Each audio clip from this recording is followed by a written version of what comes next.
Welcome to Triggered Wrestling. In this episode, we're going to be talking about SmackDown from August 11th, as well as Rampage and some of Collision as well. We're going to talk about some drama, some highlights and lowlights of SmackDown. So stay tuned, guys, because the crew is bringing that energy. DJ, you know what to do. Triggered Wrestling is so awesome all the way around. That gets me triggered. Ooh, okay, well, let's go with the bad trigger right now. See, I'm a fan of all of them. We'll force you to watch Triggered Wrestling. What's up, everybody? This is Adrian once again. I'm here with my tag team partner, Brian Garcia, and I also have my manager, aka The Boss. Kaylin, say what's up to the people. Sup, guys? How you doing? Oh, Caitlin's here. What? Yes. So what do you want to start off, Brian? I say we should just go ahead and start with the highlights and lowlights of SmackDown. What'd you say? I think that sounds good. Caitlin, you let us know what happened since you're on our show today. What happened on SmackDown? What are your highlights and what are your lowlights? This was supposed to be the fallout from SummerSlam, and this was highly disappointing in my opinion. But we're gonna go over it anyways. It opens up with Charlotte Flair versus Asuka, which I was really excited about. Charlotte makes it to the ring, and then we get an immediate recap of the triple threat match. Wow, really? Recaps? After we had an episode of recaps on Raw? Come on, guys. She didn't even start fighting, bro. She just made it to the ring, and then we immediately got a recap. Yeah, this is ridiculous at this point, but continue on. So Charlotte makes it to the ring. We get a stupid recap. The match begins after Asuka makes it to the ring. Charlotte gets a busted lip I saw pretty early on. I'm not super sure how that happened, but I did see the blood on her bottom lip. She gives Asuka an amazing spear. It looked beautiful, I'm not gonna lie. And during the match, Io Sky interrupts and does a victory lap with damage control, and then interferes, and the match ends in a disqualification. So this is supposed to be the fallout from SummerSlam? Oh my God. She's the champion. Like, why is she doing this? This makes no sense. Asuka and Charlotte Flair just out there having a good old match, and then the champion comes and gets her fingers on this match. It makes no sense, Adrian. Absolutely not, bro. Come on. I mean, is this what they're gonna do to the women's division? Yes, they gave Io Sky the well-deserved women's championship. But after that, what? They have literally nothing. They have damage control and the world champion interfere in a match? Why? What's that gonna do for... Is that the right call for business or what? I would say it's not. It's definitely not the right move for business. Like, have a challenger come up naturally, like with this match, you know? It didn't need any interruption from Io Sky and company. Yeah, and that brings me to my other topic right here. So what's up with Rhea? She has no challengers, no real threat in the women's division besides Raquel Rodriguez, but Raquel is quote-unquote injured, and it's kind of funny because there's an injury bug going around in WWE, and they have an injury story angle? Come on, bruv. I mean, unless she's injured for real, then why even have her on TV and have attack Rhea for no reason? Try and make lemonade out of lemons, bro. Or whatever that shit goes. Make lemons out of lemonade. No, that's absolutely fine, man. The point is... Io Sky did not need to be on that match at all. She's a champion already. Why is she showing up to this match with all these losers, technically? Because they did lose the match at SummerSlam, but it makes no sense. Let's just see what they can cook up later on, because right now... Damn, it's night and day between the women's revolution and today's 2023 women's booking in WWE. There's bad booking in AEW and WWE. I just want to add that to the mix. Yes, sir. Yes. Speaking, since we're on the topic of that, I'm going to go ahead and change it up a little bit and go to Rampage. Saraya ended up defeating Sky Blue. Yes, she did it by cheating, but now Saraya is going to be in the Fatal 4-Way for the AEW Women's Championship at All In. I'm disappointed. What about you guys? Is this Saraya getting the Zelina Vega push just because she's from England? I mean, she hasn't been on TV in weeks, and then all of a sudden just shows up, beats up Sky Blue, and gets a title shot? Bro, Zelina Vega pushed to the max. Yeah, I agree. You know, like, I like Saraya, but the story to me didn't make sense. I understand why she got this opportunity, but as far as how they've been building up Sky Blue for a while, it doesn't really make a lot of sense to me. Speaking of shit that doesn't make sense to me, we got AJ Styles versus Karrion Kross, and this match was set up because AJ Styles was attacked by Karrion Kross and choked out when Karrion Kross was, like, on the side of the audience, right? By the fans? Yes. So now they have this match. And Adrian, the internet has been going wild about the botches in this match. And you know me, I don't like to point out botches anymore, bro. Those days are way behind me. I will share every so often one or two. But yeah, I don't like talking about it because Why? These people are doing their best. Adrian, what do you got to say about the botches and what the internet say? Okay, me too. I'm in the same page as you are. Botches are regular. You can't hide them. You can't avoid them. The only reason why I posted on our page the botches, actually, I was just gonna post it in an anti-AEW page where apparently there's no, according to that group, botches in WWE do not exist. Bad booking in WWE does not exist. So I was like, let me go ahead and post this right here. Let me see what kind of reaction I get. Let me see what kind of marks I trigger today. And I was completely wrong. Those marks are actually liking the botch, meaning they're laughing at it, they're making fun of it. They lost interest in Killer Cross and somewhat of AJ Styles. I mean, I don't know, but to me, I think after that match, a lot of people have lost interest in Killer Cross, aka Karrion Kross. Having said that, I don't think that's a career injury type of botch. I still think Killer Kross has a lot left in the tank and a lot more skill to show. But you know, the WWE fans like what they like and they don't like what they don't like. Kaylin? I would just like to point out that before this match even started, we got a backstage segment with Austin Theory and Santos Escobar, and Austin Theory took out Santos Escobar and injured his leg, and then AJ Styles came out to his entrance theme, and then we went straight to commercial. And then there was an ad about Edge's 25-year celebration, and then they talked about Io Sky. Then we went backstage again with Santos Escobar, and then the match began. And I personally am not a fan of this style of storytelling. I really, really need something more direct because this was all over the place. And I don't know, I feel like it was a little hastily thrown together and slightly unprofessional. Like, I don't understand the story they're trying to do right now, you know? It goes from one thing to another, and it has nothing to do with the match that they're trying to present to me. It's like too much variety on a variety show, huh? Yeah, and I think that's something you were talking about on our last episode, Brian, where you said Becky Lynch was in the ring for like 20 minutes. And then they went a commercial, had backstage segments, vignettes, and then 10 minutes later, Becky Lynch starts speaking, and then the match gets announced. Yeah, exactly. It made no sense. And then she wasn't even in the match. That's the that's the worst part about it. So it's like these people already knew they're going to have a match, but why is Becky Lynch coming out there? That doesn't make sense. So it's just one of those things with the wrestling world. Maybe they need to book this a little bit better. Maybe is this Triple H doing his booking things? Yes, bro. Yes. It's all Paul Levesque. Nobody else but Paul Levesque. There's a team of writers back there. There's a team of creative back there, but it's all Paul Levesque for some reason. I don't know why. I'm just messing with you guys. Wow. So after that, we had Edge, right? Edge doing his, yes, calling out the Sheamus. He calls out the Sheamus and he calls him his best, or not a best friend. He calls him a friend, and he wants to celebrate his 25-year anniversary fighting Sheamus. And they're going to fight on Friday. And was this match made? Because earlier today, it was announced that Edge is close to a retirement again. So do you think this match was made because of his retirement? And if so, is it disappointing that his retirement match is going to be at a regular show, not a PLE or anything like that? I wouldn't be disappointed. I mean, you got to get your retirement match in wherever you can. And I think this is in his hometown, so this is going to be a good farewell if it is indeed his retirement match. I really liked this promo, but at the same time, it was a little awkward. They seemed friendly, but also trying to throw jabs at one another with like the weird awkward photos and things like that. And it just kind of confused me for a little bit. So I just had to kind of, I don't know, I guess just go with the flow and understand that they're still friendly, but trying to make friendly competition with one another, I guess. It was really awkward for me. Friends busting each other's balls. Wow. And then we get LA Knight versus Top Dollar after this, right? Versus Shit Dollar, bro. Literally Shit Dollar. I don't care who Top Dollar fights. If the man is in my TV screen, he's a channel changer. Top Dollar is literally a channel changer, bro. He's a piss break match kind of guy?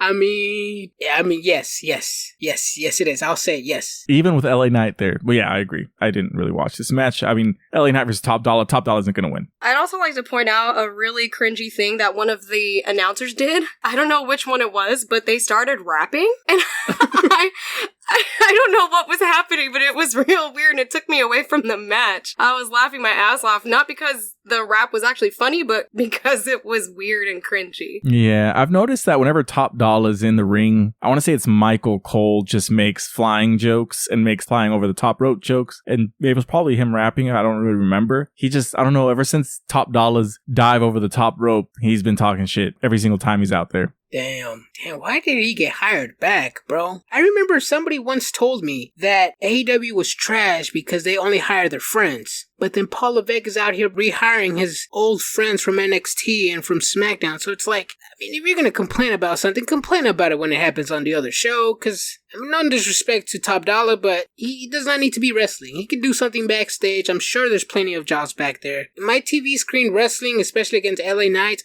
I don't want to see it. I would agree. Caitlin, get us into this next segment here. Oh my god. Okay, so we get another backstage segment, and Santos Escobar confirms that he's gonna fight. He's gonna do it. I'd also like to point out that Rey Mysterio's mask was really nice looking. That was a nice mask. But it turns out Santos Escobar can't compete. He's limping down the ramp to his theme music. He's trying to come down and wrestle, and the man falls, and Rey Mysterio is going to fight in his place. And honestly, I was really disappointed in that because it would have been way cooler to see Santos Escobar fight quote-unquote injured and either win because it would make him look strong or lose because he's injured and then get a rematch later at like maybe another pay-per-view or something and win. Because he's at full health, you know? Because obviously Theory injured him on purpose so that he could keep his belt. Ooh, that's a nice prediction. I like that. So we all know Rey Mysterio won the title. He's putting young talent over. The veteran Rey Mysterio putting young talent over like always. But let me just go ahead and say this. This was a squash match? A 2-minute and 43-minute match? Is this how you're gonna treat your next generation champion? Your next John Cena? Come on, bruv. I know. Like, how are you gonna build somebody up all episode and then bury them at the same time? Like, that frustrated me so bad because I wanted Santos to come out and fight. And the fact that somebody like Rey Mysterio took his spot, you know, it's like, I think you, Brian, you complained about that on AEW with like Chris Jericho and some of the other veterans. And this literally happened on SmackDown this last Friday. And I was very disappointed. Yeah, I'm disappointed too. The only thing I could say here is that I think Rey Mysterio was the one that was supposed to be winning the initial match between Rey Mysterio and Santos Escobar. But of course, he hit the back of his head. You know, they couldn't continue the match. So Santos Escobar ended up winning. And I think this is their way around it now that Rey Mysterio is actually not injured. So I think that's what kind of happened. Yeah. And then they wasted all that TV time trying to explain it in a very, very weird, awkward way instead of just having Austin Theory take him out, like, for sure, like, hit him with the car or something, you know? Make sure there's no doubt that this guy cannot fight and then have it replaced by Rey Mysterio. I think I'd be okay with that. Give him a longer match instead of all these extra segments that weren't needed. I agree, because I was very frustrated over that. I really wanted to see Santos Escobar win or have his story continue. And I feel like that got instantly killed by Rey Mysterio replacing him in this match. No shade to him because I love Rey Mysterio, but, you know, I felt like this would have been really great for Santos Escobar, especially since they showed that promo of Rey literally putting him over and saying he's the next big thing. And the man got injured with a lid being slammed onto his leg. Yeah, I know. It's so ridiculous. It's terrible. But you know what's not terrible is this next segment here. We get the tribal chief, Roman Reigns, Paul Heyman, Solo Sikoa, and they are getting into it here about what happened at SummerSlam. Adrian, what happened at SummerSlam? Because we probably got a recap too. I think I saw the match through the recaps. I should have skipped SummerSlam and just watched the recaps. I would have gotten the whole show right there in like a 30-minute recap. But, I mean, Jay's pretty much done. He said, Roman, F you. Solo, F you. Jimmy, F you. Heyman, F you. I'm done with WWE. I'm out, ski. And he walked out the building. I think WWE is going forward with the storyline because they moved them to their Legends bracket, I should say, in their roster in WWE.com. Yeah, they moved him to the alumni section on the website, on the roster. Yeah, see, and then let me tell you one thing. All right, this is one thing I had triggered energy for this because if I'm in a room with my cousins and twin brother that literally just kicked the shit out of me 4 days ago, I am not going to be sharing the same room with them. I understand this is a different family, under tribal rules, tribal courts, whatever you like to call this segment. I mean, what, you thought Jay was just gonna be like, oh yeah, you guys kicked my ass. My twin brother kicked my ass as well. Okay, yeah, we're cool again, guys. No, I kind of saw this coming. Jay's had enough. And, we want Main Event Jay to be his own thing. A lot of people have been asking it for a long time. And hopefully they can turn this around because Jay is Main Event Jay Uso. And a lot of fans want him to be in the main event as a solo star. I want to see the Usos against each other in tribal combat at Survivor Series, bro. I think that'd be dope. Actually, you know what? Rikishi accidentally posted a spoiler. He posted that he was going to be at a referee for the Usos match. Quickly deleted it. Damn, I didn't see that, bro. Yeah. I'm sure because of that, I'm sure that's why the story's kind of shifting a little bit. I think I heard a rumor that no Bloodline members are going to be in SmackDown this week. So I don't know if that's true or not, or if that's just a little BS rumor social media spreading around. We'll see. Caitlin, anything you want to say about this segment about Deuces Ooses? Actually, I got a question for you, Brian. Where is your triggered energy for this? Because Jay Uso blatantly said that he was going to be out of WWE, which right now it's extremely popular, especially in AEW, to hint that they're going to be leaving and going to another promotion. So, Brian, where's your triggered energy for that? He didn't say he was going to go to another promotion. He just said he was going to leave WWE. Where is he going to go, bro?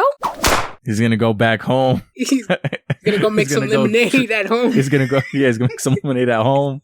We'll wait for the situation to calm down, and he's going to come back. Or he's going to go to NXT, one of the two. But yeah, he isn't saying he's going to AEW, so that's why there's no triggered energy. Although the internet did say that, what did they say? Josh Fatu is all elite? Josh Fatu, yeah, that was me posting it all over social media. Damn. Sticking to the same topic right here with the Bloodline story. We already know that Paul Heyman said that the Bloodline story is at the bottom of the third inning. But then none other than Kurt Angle himself, the legend himself, said, and I quote, "This storyline is great. I love it. But I think Heyman was full of shit. I think they're in the 8th inning and they're stressed. They're making up shit now, and that's what I believe Paul Heyman. I know him, and he's just making stuff up right now." So what do you think, Brian? Is it at the bottom of the third inning? Are they really scrambling through storylines? Or what inning do you think they're in? I think they're in the 6th inning, and we're reaching the end of this story, because after this, they're going to have Jimmy versus Jay most likely. But Solo Sikoa, what's going to happen with him? He was taken out by Roman Reigns. He still had some looks to give Roman Reigns,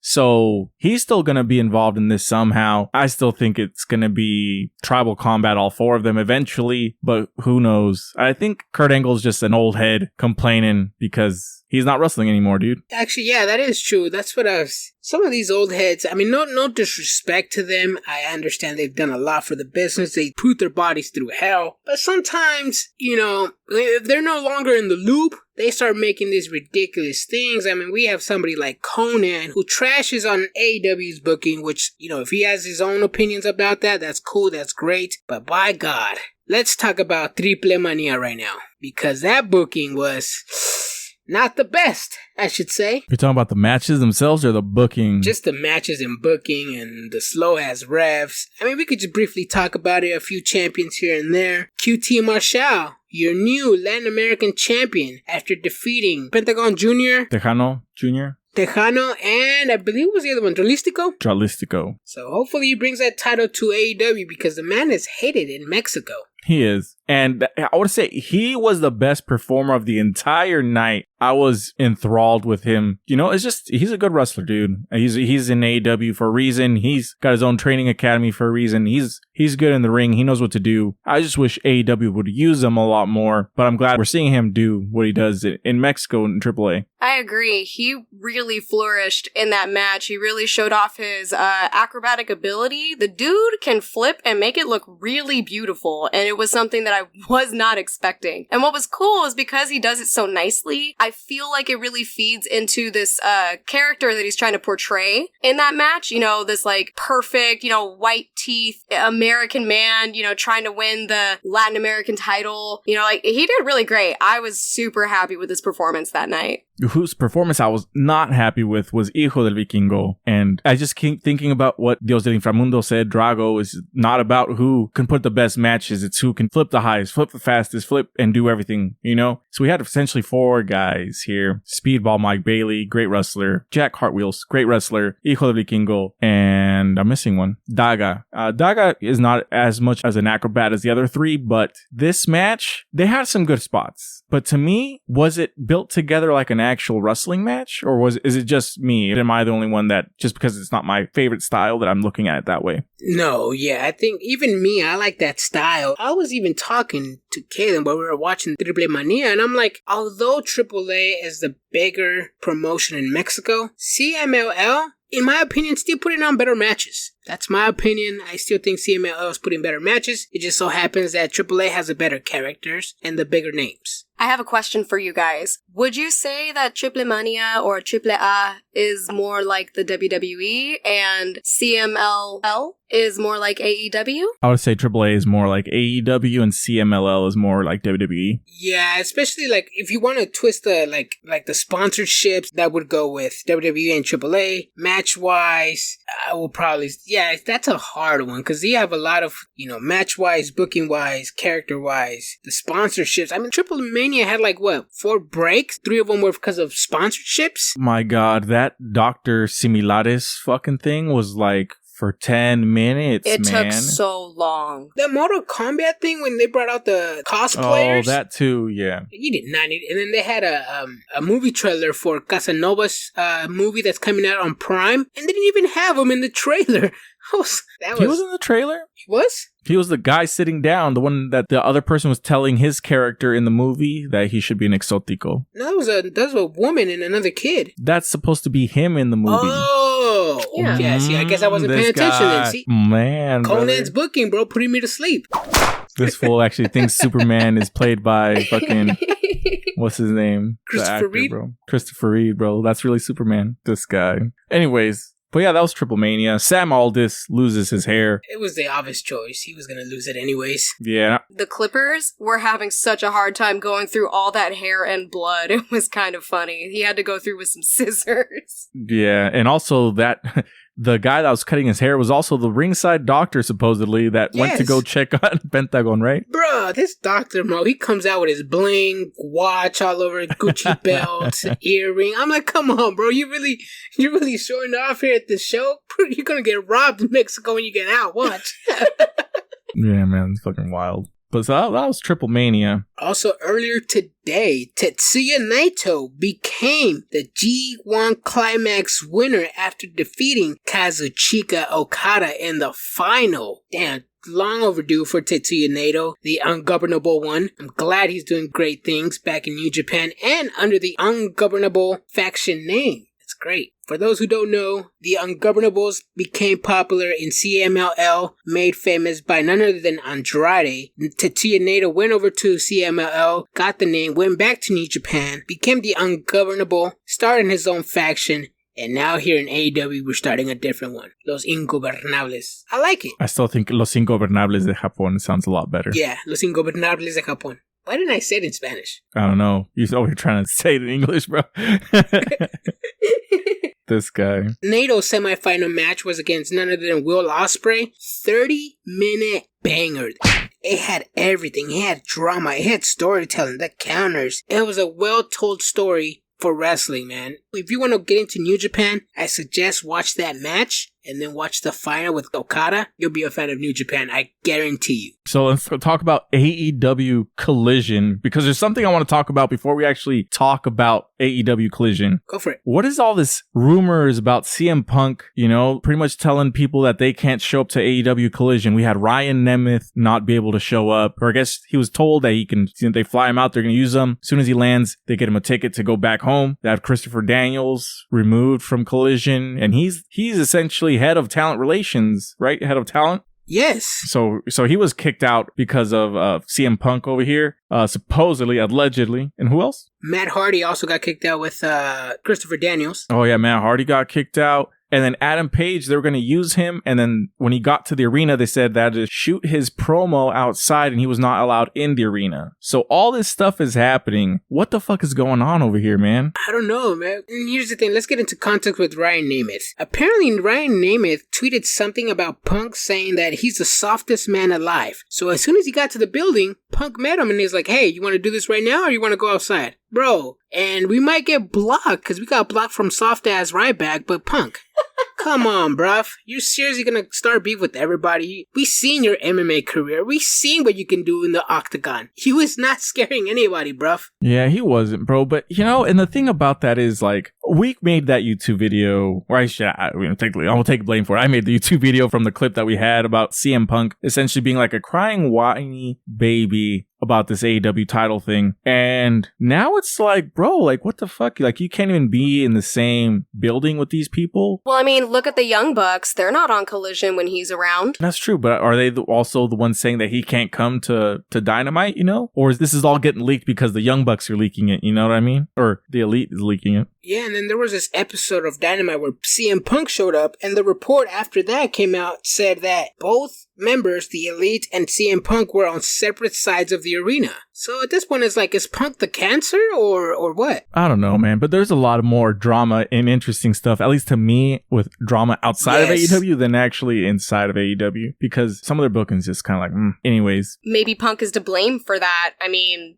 I don't understand why he's throwing such a big fit over somebody like Ryan Nemeth. I mean, he's pretty harmless, in my opinion. And he's gonna get mad over a tweet? That's weird. That's really weird. Didn't somebody, Ryback, got mad over people's tweets and things like that and then blocked us, and we're just a regular podcast. So to me, it's like CM Punk is like right up there with Ryback, and I don't understand. Yeah, my bad. Actually, no, not my bad, Ryback. Learn how to take a joke, bro. Oh my God. Well, so back to this AEW Collision now. We had the Acclaimed beat down some local talent, one of which looked like Scoot Robertson, bro. At least to me. Yo, shit. Yeah. So there was that. Then we had Willow Nightingale, Chris Statlander versus Diamante, and Mercedes Martinez. Mercedes Martinez and Diamante win with a roll-up and some cheating help on Willow Nightingale. Samoa Joe beats down a jobber. Then Luchasaurus is challenged by Brock Anderson? Yes, apparently, what's his name? His dad's name, Arn Anderson came out and basically said, hey, bro, if it was 20 years ago, I would have kicked your ass myself, but I'm bringing my son. And what happens? You basically send your son to an early retirement. To me, I don't think that's a good father move. But hey, Brock Anderson stood up, got the balls to step against the Luchasaurus, got beat. Respect. So was that supposed to be Ryan Nemeth's spot? Or was Ryan Nemeth's spot supposed to be against Samoa Joe? I'm thinking probably Joe. Probably Joe. After that, we had the House of Black versus CMFTR, and we know that the House of Black wasn't going to lose. Caitlin, do you want to say anything about this match? Honestly, I liked it. I know not a lot of people are going to agree with me, but I really like House of Black. And right now I'm kind of on a hate train with CM Punk, so I was really happy that they won. It was a slow build, but I kind of figured because the match was about half an hour long, I want to say. So I was expecting it to be a slow build, and there was a lot of times towards the end where I thought it was going to finish, and it made it really exciting. I liked it. I love Brody King. I like Malachi Black. Buddy Matthews is a freaking unit of his own. I feel like the three of them are damn near unstoppable right now. Adrian? House of Black, I don't know. I don't see anybody beating them. I already knew CMFTR wasn't going to win this match. I actually predicted Andrade to come out and interfere in the match. That way CMFTR doesn't lose clean. But, they ended up losing. House of Black ended up retaining. So we might get a La Facción Ingobernable versus House of Black either at All In or All Out. That would be sweet. Yeah, I would like that. One thing I forgot to mention, which when I first saw it gave me some trigger energy. So Powerhouse Hobbs versus Miro. My fan says, I want to see this match. My big brain booker brain tells me this is going to be shit. And AEW's booking themselves into their corner because Miro just made his return and this will be a good win for him. But Powerhouse Hobbs was just champion. And if he loses to somebody that hasn't been there, to me, it's kind of like, what the fuck? So I don't know how I feel about this. Yeah, to be honest, I think I made some similarities to a match in WWE as well. I forgot what match it was, but yes, you're absolutely correct. Miro's made a comeback. You're trying to build him strong. Powerhouse Hobbs, you're trying to rebuild him by reintroducing the Book of Hobbs gimmick. So right now it's like you can only put one of these gimmicks over. And, knowing QT and meddling in Will Hobbs' business, something might happen. They might interfere and just make the match meh or the storyline meh. But right now, I will give it a watch just to give it a watch. And if something like that happens, best believe your boy's going to bring that triggered energy to the show. I'm just happy we got to see Aaron solo for like 5 seconds. Yeah, yes. Anything on this match or this build-up, Caitlin? I'm really a big fan of both guys, so I don't want anybody to get buried in this. I agree with you, Brian. I'm a little nervous about this booking because I don't want to see either of them lose. Maybe this would be a time where maybe I'd be okay with the match ending in a disqualification and building up the story more so that I can see more of this, because I really don't want it to end in just one match. That would disappoint me because somebody's going to get buried and that's going to suck. Ask her if she's going to bring that triggered energy, bro. You gonna bring that triggered energy, bro? Fight me. We'll do it. Damn. Man, I just feel like they could have built this up over a couple more weeks. Like Powerhouse Hobbs, I feel like, was he on TV last week on Rampage? I think he was only on a segment, or either that or a squash match. But that's what I'm saying. It's like you have All In right around the corner. You have All Out around the other corner. You have, but that's still like 2 weeks away. They gotta build these people up and have them be like actual people, bro. I'm tired of them bringing up local talent all the time. Fuck, they got Cesar Bononi, they got fucking Nick Camarado, they got actual big dudes that would be impressive. Yeah, they got actual dudes on the roster. Bring them up. Yeah, that is completely true. I mean, that's what I was saying with WWE, where like there's times where you need a jobber. You need a jobber match in your show, even if it's not competitive. It's like 1 minute, 2 minutes, 3 minutes. You have people on the roster. Same with AEW. You have a lot of people that you are not fucking using. And then when they show up, you kick them out the building. Who are we going to blame here, bro? Tony Khan, bro, I'm assuming. I mean, because he needs to fucking grab his checkbook, bro, and be like, I'm the boss. And what did the All Elite say? That without us, AEW wouldn't exist? Yeah. But, I mean, honestly, if this guy ain't writing the checks, bro, nobody's getting paid. Nothing's happening. That's true. Let's hear a word from our sponsors of the show. Cleat Check exclusive. Shop CCE for your sneakerhead needs. Use code TRIGGERED for free shipping with code TRIGGERED at Shop CCE. Check them out on Instagram. They got a lot of exclusive shoes. All right, guys. So we're going towards the end of our show. If you guys are located in the Sacramento, Woodland, or Roseville area here in California, please stop by at Taqueria Guadalajara, 6 West Court Street. And if you do go there, make sure to try out the Giant Burrito Challenge, which includes of 2 14-inch tortillas, rice, beans, guacamole, pico, your choice of meat. You have a 20-minute time limit to finish the burrito. If you do win, get the burrito for free, you get a shirt, and you get a picture on the wall. This is the end for our show. We are recording on Monday, August 14th, so right in time for Monday Night Raw. We'll be back to make sure to bring that triggered energy on the next episode. I'm Adrian. I'm Caitlin. Still Brian. Alright guys, next time, and most importantly, stay triggered. Bang bang.